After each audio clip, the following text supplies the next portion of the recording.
All right, so the flow to managing a trade is pretty straightforward. I'm just going to draw out an idealized 5-wave impulse here.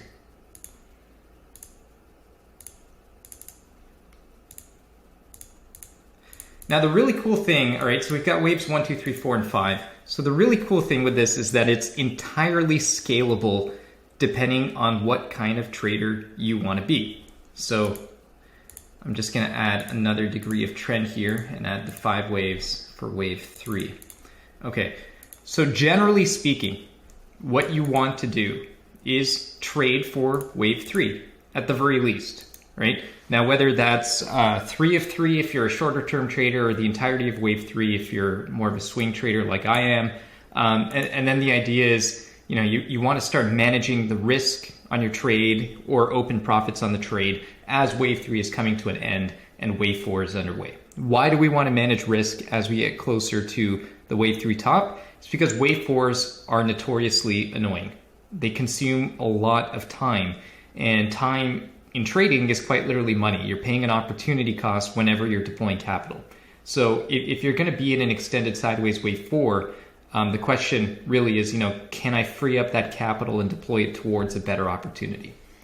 So I personally like to take profits at the very least partially as wave 3 is topping out. So really what we're looking to do are a couple of things here. So number one is, as we're looking to trade for that wave 3 breakout, we want to be putting in a stop typically below the wave 1 low. So my trade management rules really just follow the rules of the wave principle. So why are we putting a stop below the extreme of wave 1? Well, that answer hopefully is obvious. It's because wave 2 cannot retrace more than 100% of wave 1. Yeah, it is recording. So as wave 3 gets underway, right, and we have this like beautiful wave 3, we have options. Okay, we have options in terms of when we want to move the stop. So here is my general workflow. Okay, so as we're trading for wave 3, and as we make, I really want to be tracking the subwaves of wave 3. So that's where this diagram becomes relevant.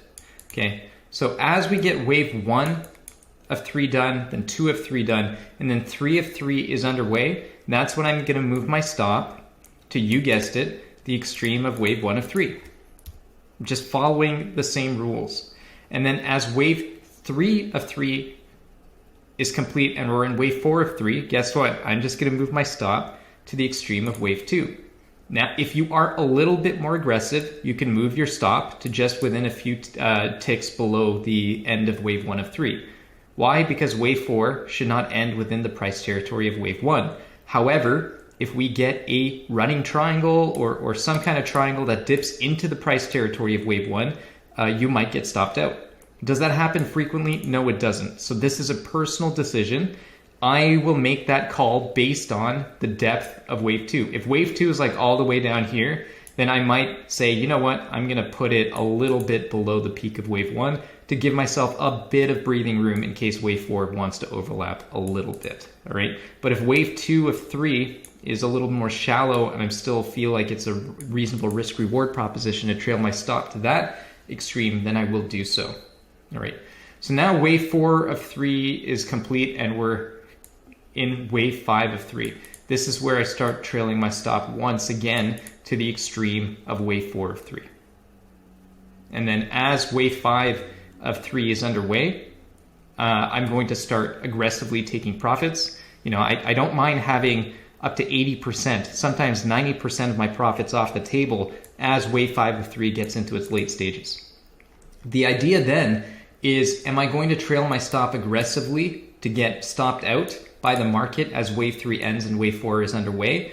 Or do I want to close the entire trade? You know, you have options, right? The most conservative option would be to never trail your stop to the extreme of 4 of 3 and just leave it at 2 of 3. Why is that? It's because if you want to also be in the same trade for wave 5, wave 4 will often end within the price territory of wave 4 of one lesser degree, especially ending near its terminus. In which case, if you leave your stop down here, you're going to get most likely taken out by this fourth wave. So you might as well just take all your profits as wave 3 is over, or trail your stop aggressively.